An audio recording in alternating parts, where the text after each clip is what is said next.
Aquí en Esferas de Poder vamos a dar la bienvenida a nuestro invitado especial en la entrevista central, el reverendo Fidel Lorenzo Merán, presidente del Consejo Dominicano de Unidad Evangélica CODUE. Muchísimas gracias por el honor de estar con nosotros aquí en Esferas de Poder, reverendo. Muchas gracias, y para mí es un alto honor poder comparecer hoy ante la vasta audiencia de este programa que trae orientación cada semana para comenzar la semana, ¿no?, fresca, y también de mucha orientación a la población dominicana. Y ya no se puede decir población dominicana porque a través del internet no sabemos en qué país del mundo nos están mirando a esta hora. Sí, reverendo, hay un tema palpitante en la actualidad, que es el paquete de propuestas de reforma fiscal sometida por el presidente Danilo Medina al Congreso Nacional.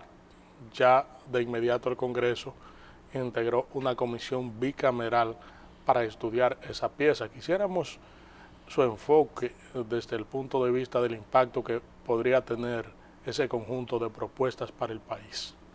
Bueno, consciente de que el país está en una situación difícil, donde ahora mismo el déficit ronda el 8% del Producto Interno Bruto de la nación, más casi 200.000 millones de pesos en déficit. El gobierno se ha visto acelerado a someter una reforma tributaria que se le ha complicado un poco, porque en principio el presidente mandó al Consejo Económico la propuesta de comenzar un proceso de concertación y de diálogo sobre lo que sería el pacto fiscal. El gobierno tiene que abocarse a tres grandes pactos, que es el pacto fiscal, el pacto por la educación y el pacto por la electricidad. Pero ¿qué pasa? Que al no tener dinero para ejecutar nada, está de manos atadas y ha tenido que someter una reforma tributaria un poco acelerada. Al llegar el Fondo Monetario Internacional, se interrumpió ese proceso de diálogo que se había iniciado en el Consejo Económico Social. Luego el presidente llama a los integrantes del Consejo Económico al Palacio para darle la sorpresa de presentarle lo que era su propuesta de esa reforma tributaria, mientras en el Consejo Económico se estaban discutiendo la metodología en lo que tiene que ver con la parte ética de las discusiones para llegar a un acuerdo. Ya el gobierno con su equipo económico estaba ensamblando todo lo que era el paquete que se iba a enviar al Congreso. Una vez se presenta esto, se envía al Consejo Económico, pero no se dio tiempo a una concertación entre los diversos sectores en el Consejo Económico y que pudiera esto viabilizar ya lo que sería la parte de consulta del Poder Ejecutivo al Consejo Económico. Y a pesar de las recomendaciones que hace el Consejo Económico, bien juiciosa por los diversos sectores que lo integran, el equipo económico del gobierno insiste en mandar la propuesta al Congreso tal y como ellos la pensaron y la elaboraron. Yo pienso que, bueno, aparte de que es una necesidad de que el gobierno genere ingresos, esta población está en una situación bastante crítica y no sabemos realmente cuál va a ser la reacción posterior de aprobarse la reforma tal y como ha sido enviada al Congreso. ¿Qué debe hacerse con este proyecto de reforma que usted dice que no se obvió la recomendación del Consejo Económico y Social? Yo pienso que los legisladores deben ser sabios. Aún hay un grupo ya de legisladores del PRD que hicieron su pronunciamiento con el ingeniero Miguel Vargas Maldonado esta semana, pero también hay varios legisladores del PLD que están en disposición de que se haga una revisión de los puntos tratados en la reforma.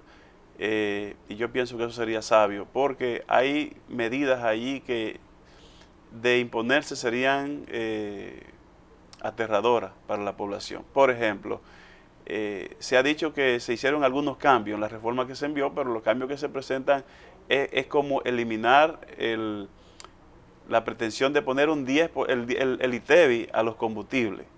Dime tú, aquí en este país los combustibles están súper grabados. No solo por el alto impuesto que pagamos por el galón de combustible, sino que ese combustible lo estamos cogiendo fiado y no lo estamos pagando. entonces la población lo va a pagar dos veces. Lo paga caro en la estación de gasolina y va a tener que pagarlo caro en impuestos para poder pagarle a Venezuela el acuerdo de Petrocaribe, que no se está invirtiendo en la República Dominicana en desarrollo. Por otro lado, ya nosotros pagamos el combustible, cada semana se nos aumentan 2 y 3 pesos en el galón de gasolina y de gasoil y de los otros productos.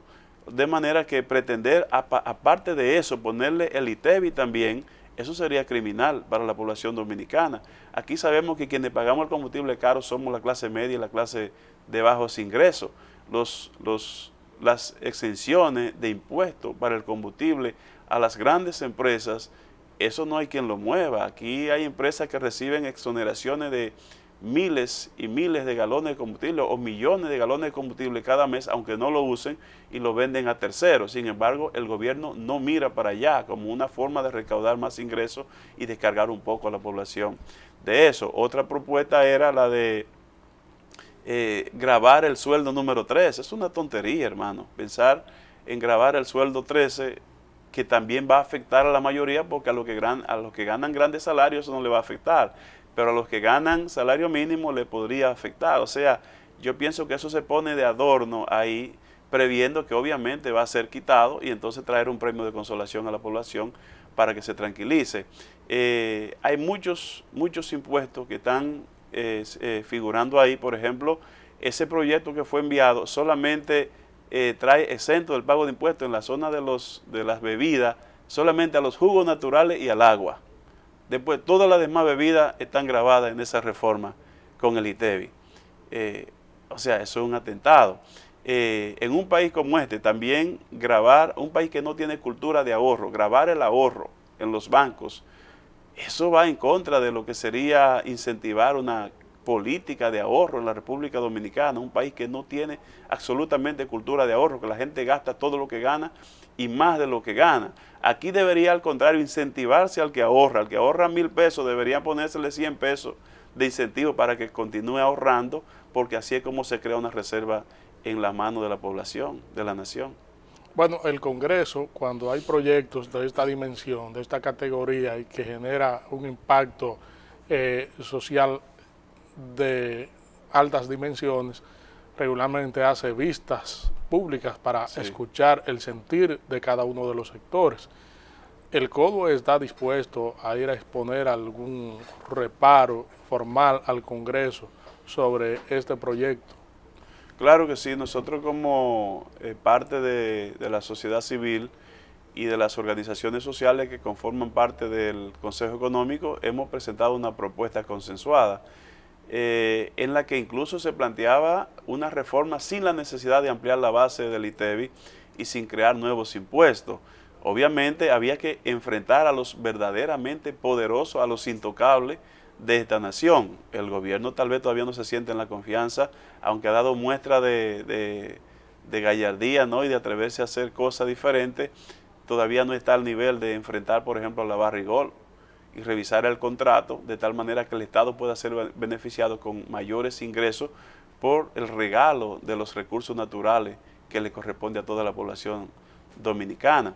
Pero también revisar los contratos eléctricos. Es criminal que en este país nosotros estemos pagando por un servicio que no recibimos, pero no se invierte en la recaudación de nuevos cobros, de nuevos afiliados del sistema eléctrico.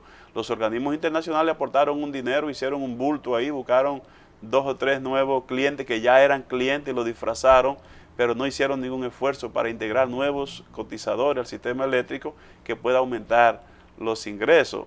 Por otro lado, están los grandes evasores de la electricidad que se enganchan, que tienen grandes empresas, que no pagan, que le exoneran.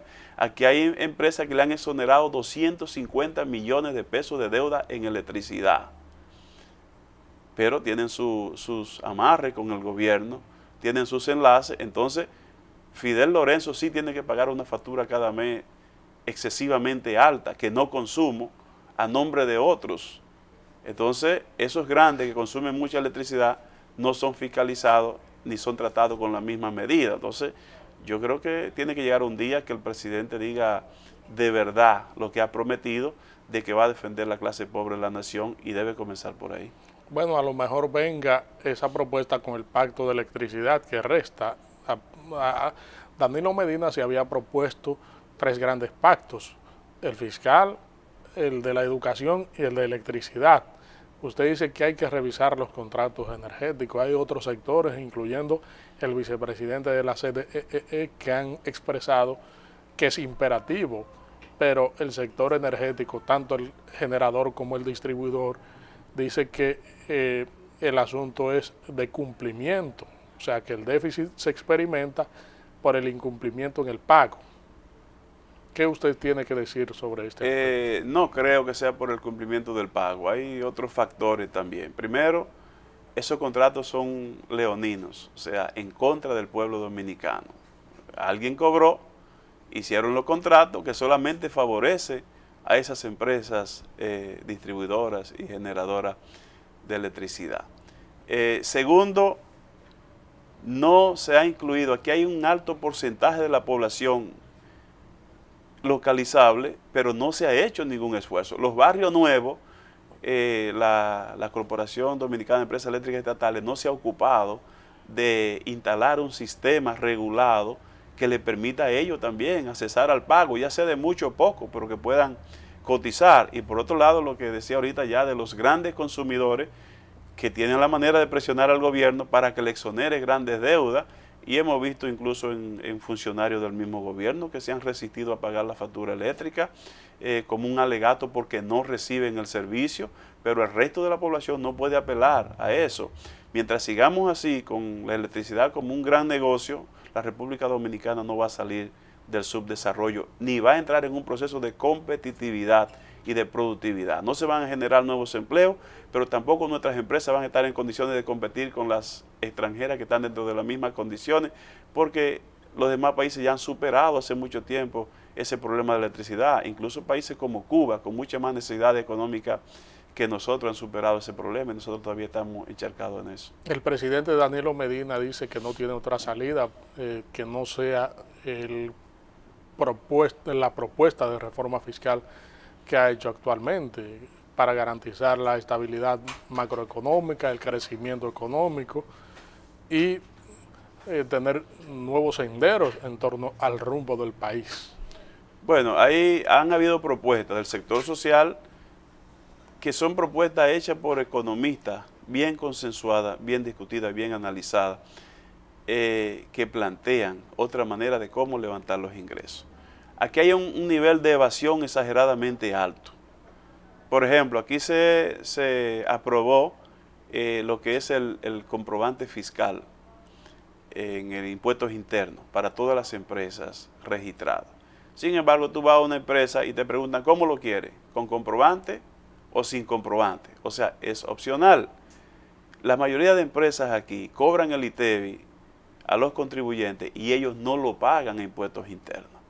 Casi ronda el 50% de la evasión de los impuestos en impuestos internos. ¿Por qué no eficientizar el cobro? Si todo el mundo está localizable. Lo que pasa es que aquí quienes más se evaden son los poderosos. A nosotros nos lo cobran. Esas grandes tiendas, esas grandes plazas comerciales, nadie se escapa de pagar el ITEVI. Ahora, vayamos a impuestos internos, a revisar la nómina, a ver cuántas de esas empresas están al día con el pago de sus impuestos. Pero es mucho más fácil cobrarle al pobre, cobrarle al pueblo en el establecimiento, pero evadirlo en el pago al Estado. Pero el Estado tampoco no se atreve a actuar con mano dura contra esos evasores, porque esos son los dueños del país. Esos son los que controlan y esos son los que aportan en las campañas electorales y deciden quién va a ser o quién no va a ser presidente. Entonces, algún día tiene que comenzar a romperse la soga también por la parte fuerte, no por la más débil. Vamos a solicitar su anuencia para hacer una pausa aquí en Esferas de Poder y en breve regresamos con el reverendo Fidel Lorenzo Merán, presidente del Consejo Dominicano de Unidad Evangélica, CODUE. Seguimos aquí en Esferas de Poder con la comparecencia del reverendo Fidel Lorenzo Merán, presidente del CODUE. Reverendo, el padre Luis Rosario, coordinador de la Pastoral Juvenil de la Iglesia Católica, dice que en el país hay más prostíbulos, casas de citas y otros centros de mala muerte, como se le apoda, como se le denomina, que hospitales, escuelas y centros de reeducación. O sea, está hablando de un tema de una gran dimensión y que lleva a una sociedad a un retroceso, ¿no? Un tema sumamente escandalizante que desnuda cuál viene siendo el derrotero en términos de avances en el país en sectores que necesitan consolidar al ciudadano para un mejor futuro. Quisiéramos conocer su enfoque acerca de este tema. Bueno, yo pienso que se le quedó mencionar también que hay más bancas de apuesta que escuelas. Esas son las consecuencias de una sociedad que no previene y que no anticipa. Van a seguir habiendo muchas más casas de cita, van a seguir habiendo muchos más bares, restaurantes, como se le llame, porque no hay una medida preventiva organizada de parte del Estado para contrarrestar esa descomposición social. En un país donde el 68% de los embarazos que se registran en los hospitales son de adolescentes menores de 18 años de edad, y que ese mismo reporte dice que el 80% de esas adolescentes son embarazadas por adultos irresponsables que no toman, no atienden al daño que hacen.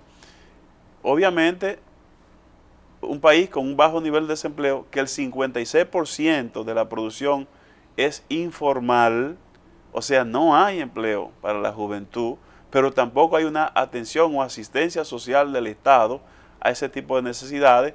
Obviamente eso se traduce en candidatas a la prostitución, porque tienen bajo nivel de educación, vienen de familia pobre, quieren sobresalir en la vida, y la tarea más fácil de hacer para conseguir dinero es vender su cuerpo y sufrir el oprobio de acotarse con un hombre que realmente no le interesa solamente por las necesidades económicas que tienen, que es la mayoría de los casos. Y por eso es evidente todo ese tipo de oferta, ¿no? Y también hay un público consumidor que consume eso, que también es impulsado por esas mismas necesidades emocionales, espirituales y económicas, es llevado a esa situación. La gente no juega porque tiene dinero, la gente juega porque tiene la esperanza de sacarse y aumentar sus ingresos, y entonces va perdiendo y el dueño de la banca se va haciendo más rico cada vez. Hay legisladores que tienen inmensidades de banca que incentivan el juego de azar, la apuesta y todo eso. Aquí hay miles de bancas no reguladas y al Estado eso parece que no le importa. Mientras tanto, hay un grupito que se está alzando con todo el dinero, y los pobres que tienen aspiración de accesar a algo algún día, pues creen en todos esos cuentos, todos esos inventos. Yo creo que sí, que hay que iniciar políticas de familia que vayan dirigidas a contrarrestar eso, pero con propuestas de base que pueda permitir a los muchachos estudiar. Aquí tenemos un alto porcentaje que no va a la escuela, que desertan por condiciones económicas, y que entonces no terminan ni el bachillerato, o si terminan el bachillerato no pueden ir a la universidad, y solamente un 30% de los que van a la universidad logran terminar la universidad, pero salen sin una herramienta de vida, salen del bachillerato sin una capacidad técnica, tecnología que puedan producir para mantener una familia. Entonces quedan desarmados completamente, y por eso hay tanta delincuencia, hay tanta prostitución y hay tanta criminalidad en la República Dominicana. ¿En qué dimensión podemos medir la prostitución en la República Dominicana? Es bastante amplio, es sorprendente. Yo he estado en varios países, tanto de Latinoamérica como del mundo, y yo creo que en pocos países yo he podido ver la exhibición de prostitución como en República Dominicana. Tal vez Madrid, Holanda, Colombia podría competir, pero pocos países de América Latina exhiben ese nivel de ofrecimiento, ¿no?, del trabajo sexual a las personas públicamente y visible. Y eso va a seguir creciendo a medida que siga el embarazo en adolescentes. ¿Cuáles sectores son mayormente golpeados por esta situación? Los de menos ingresos, hay un nivel que pueda perfilarse como que está siendo fuertemente afectado con esta situación. Sí, obviamente son lo de ingreso bajo. Jóvenes que vienen de la provincia, que buscando mejor suerte, no hay esperanza para ellas en esa provincia, vienen a la ciudad y entonces son reclutadas para ese tipo de trabajo.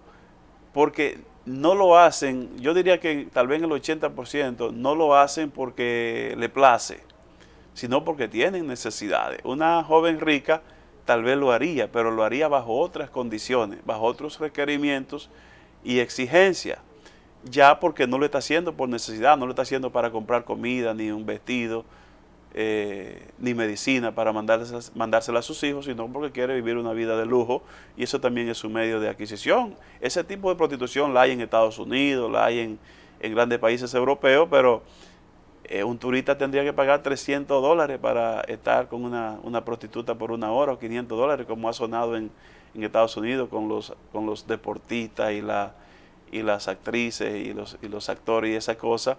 Pero en la República Dominicana no, lo hacen para comprar, para suplir necesidades básicas de medicina, de comida, de ropa, de ayudar a la mamá a pagar la casa o pagarle la casa a los padres que no tienen de qué vivir. O sea, es una necesidad económica también y esa es la realidad en la República Dominicana.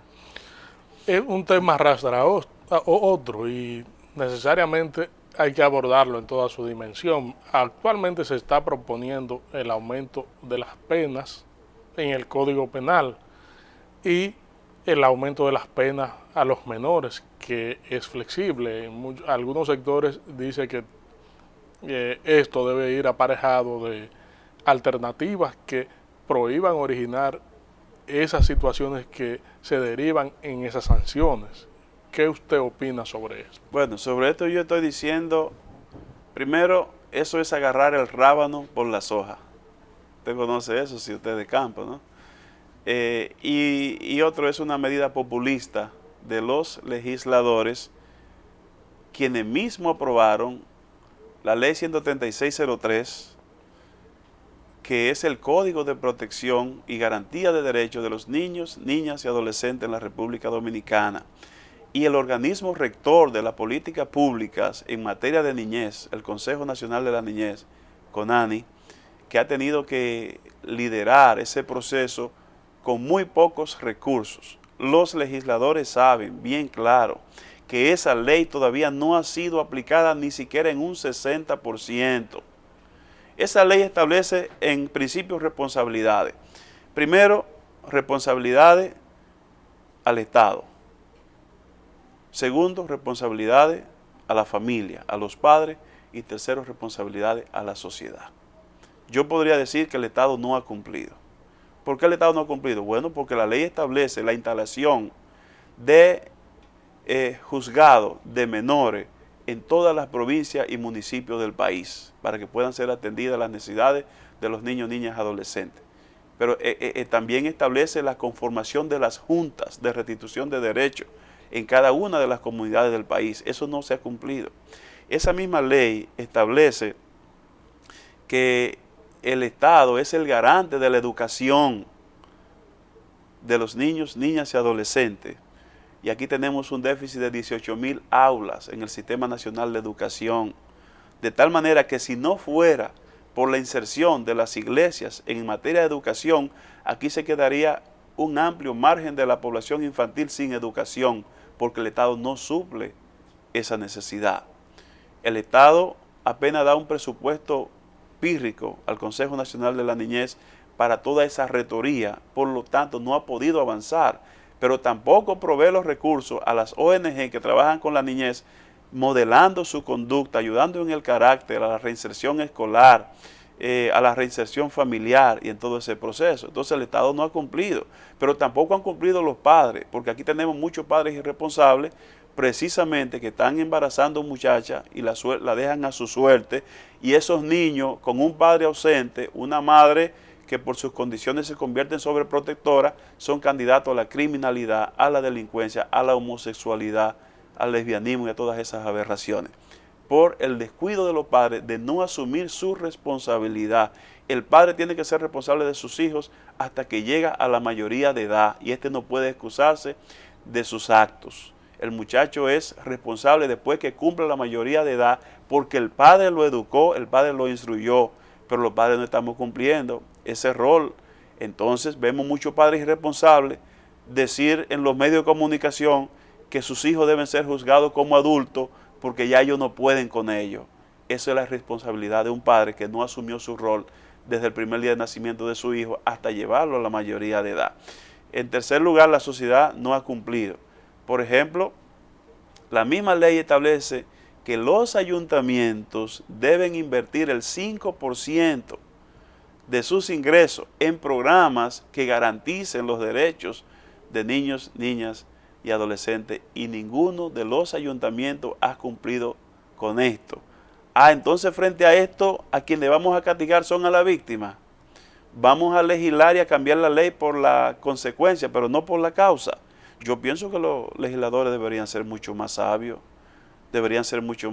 y también muchos líderes de connotación nacional que se han pronunciado a favor de que se aumente la pena, deberían revisarse ellos mismos.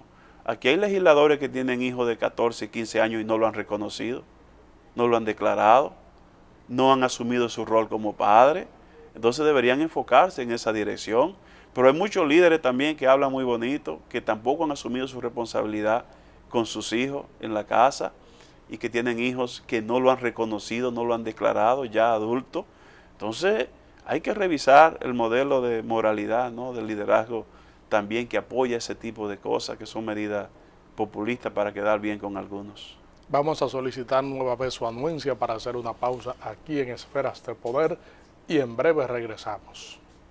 Reverendo, hay 3 temas que no podemos dejar de tocar en la postrimería, ya en el último bloque de Esferas de Poder, y es el atinente al aumento de las penas contempladas en el Código Penal Dominicano y la inclusión de adultos que induzcan a menores en la comisión de delitos, amparándose en la flexibilidad que experimenta actualmente el Código para la Protección de Niños, Niñas y Adolescentes, y otras cuestiones que no están contempladas actualmente en la legislación punitiva del país. Queremos saber en qué medida usted entiende que esto aprovecharía un mayor radio de acción para combatir la acción delictiva. Bueno, yo pienso que el aumento de la pena no resuelve nada, porque aquí un porcentaje muy poquito de los condenados ha cumplido 30 años en la cárcel. Si usted revisa el récord de los presidiarios, tal vez un 2%, digo, no tengo esa cifra, usted sabe más que yo de eso, que trabaja en el área jurídica, en esa parte, pero me parece que el porcentaje de los que cumplen 30 años por condena en la cárcel es muy mínimo. Aquí el que tiene 2 cheles busca la manera de salir de la cárcel antes de cumplir la condena. Entonces, eso no va a funcionar mucho. Aquí lo que hace falta, sí, es aplicar con rigurosidad lo que ya establece la ley. Lamentablemente tenemos un código procesal penal importado, porque aquí nos hemos dado el lujo de bajar leyes de internet que son para países desarrollados, que cuentan con una estructura adecuada y que se puede hacer una justicia fundamentada en la investigación con recursos suficientes, y entonces lo hemos bajado y lo hemos aplicado a una sociedad que todavía es una sociedad análoga, que no cuenta con esos recursos tecnológicos que puedan presentar buenos expedientes para una buena condena. Por eso la mayoría de expedientes se caen y no llegan a ser condenados los infractores de la ley. De tal manera que el aumento de la pena no resolvería nada. Lo que hay sí es que revisar lo que serían los componentes de la justicia, los que administran justicia, para que sean hombres probos, que sean idóneos, pero eso no nos da mucha esperanza, porque tampoco, ahora revisamos, por ejemplo, y hay muchos magistrados de las altas cortes que están involucrados en violación de la misma Constitución y de las leyes, porque cuando tú encuentras un magistrado que está cobrando una pensión y al mismo tiempo todavía sigue empleado por el mismo Estado, está en violación de las leyes.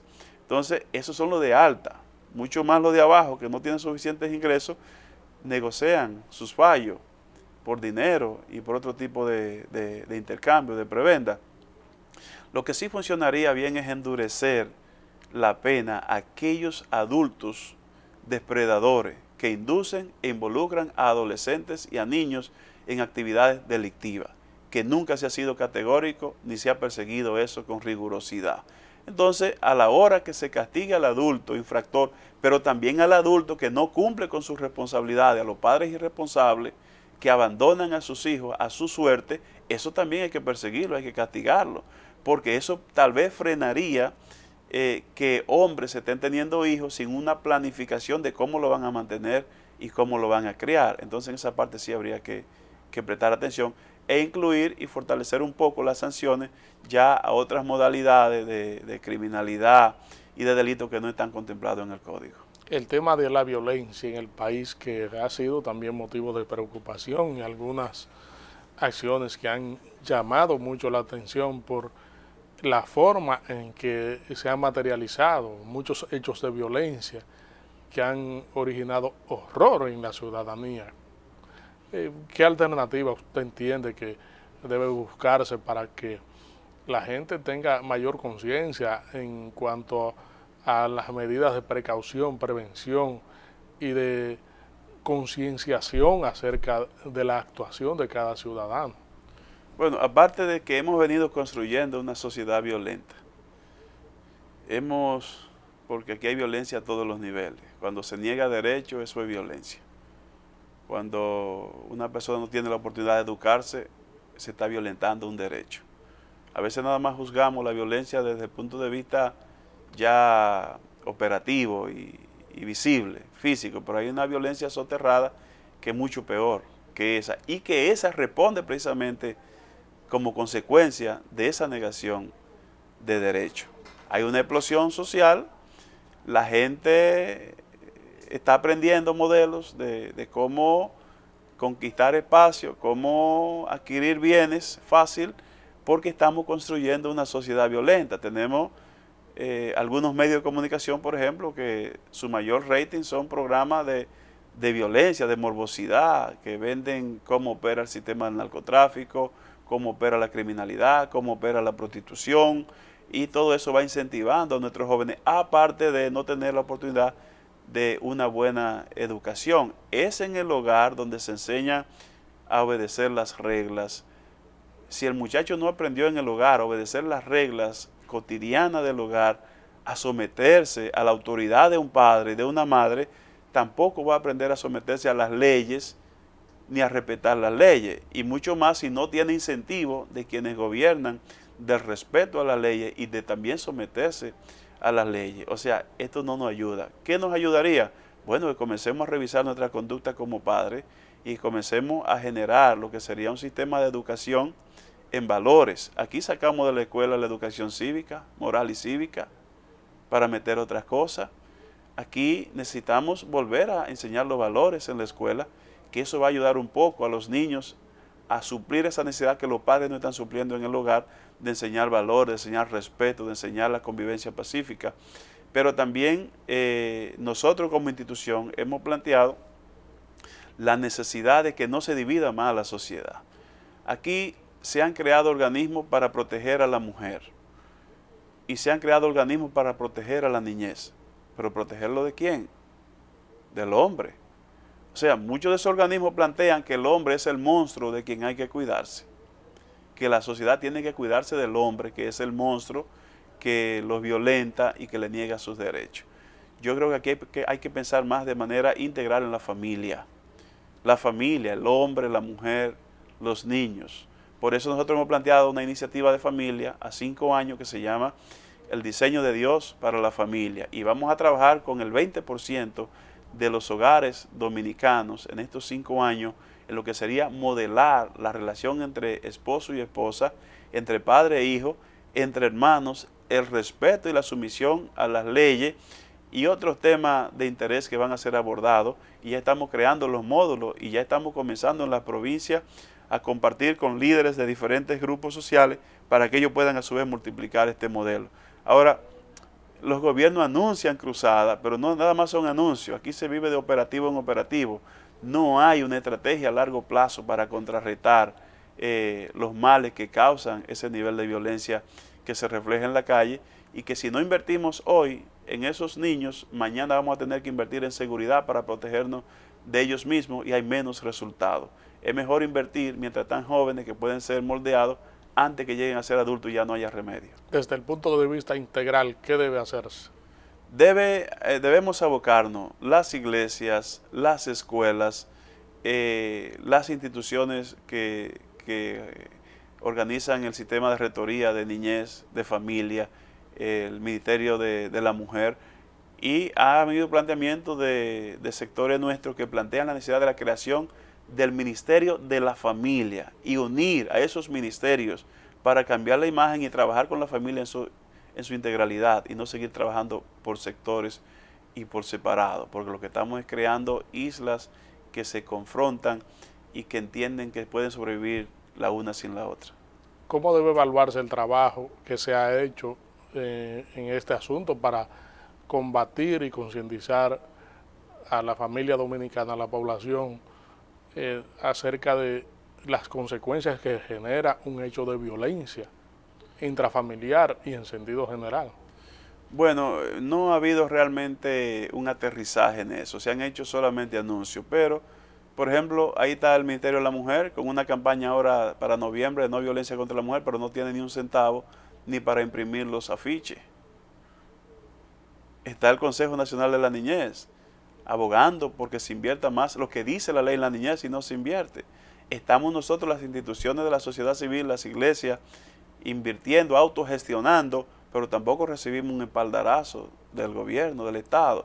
O sea, se hacen anuncios, hay buenas intenciones, pero en la práctica no hay un interés real en confrontar esa situación. Y esta violencia ya no solamente está afuera, está en todo lado. Todos podemos ser víctimas en cualquier momento de un acto de violencia que nos va a afectar a todos. Antes era la zona periférica, pero ahora está en Naco, está en Piantini, está en El Millón, está en el centro de la ciudad y en los sectores de clase media y clase alta de la sociedad. Reverendo, le agradecemos su comparecencia aquí en Esferas de Poder, donde siempre las puertas estarán abiertas para que se exprese un sector importante de la población, con su vocero a la cabeza, como es usted, los evangélicos del CODUE. Muchas gracias por el honor una vez más. Muchas gracias. Gracias a ustedes, amigos televidentes, por habernos acompañado. Hemos contado con la comparecencia del reverendo Fidel Lorenzo Merán, presidente del Consejo Dominicano de Unidad Evangélica CODUE. Les invitamos a que nos acompañen en el próximo contenido de Esferas de Poder. Federico Méndez se despide de ustedes.